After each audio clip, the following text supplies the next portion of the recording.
Nasol. Da, practic nu ne dorim niciodată treaba asta. Noi încercăm să muncim pentru a câștiga jocul, campionatul, pentru a-ți atinge obiectivul. Și atunci apar cele mai multe întrebări de care discutam mai devreme ale antrenorului.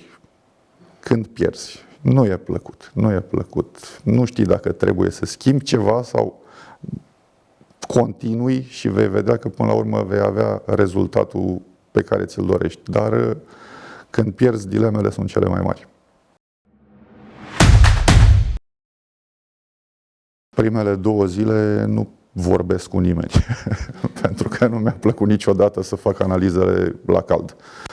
Urmăresc meciul pe care l-am jucat sau meciurile sau văd, identific ce am greșit, ce s-a întâmplat. Motive pot fi multe. Și apoi purtăm niște discuții la rece, le numim, vedem ce am putea face mai bine data viitoare și sperăm că vom reuși. Da, dar nu-i mai plăcut sau mai puțin plăcut, e la fel. Nu, ai pierdut, ai pierdut. Nu,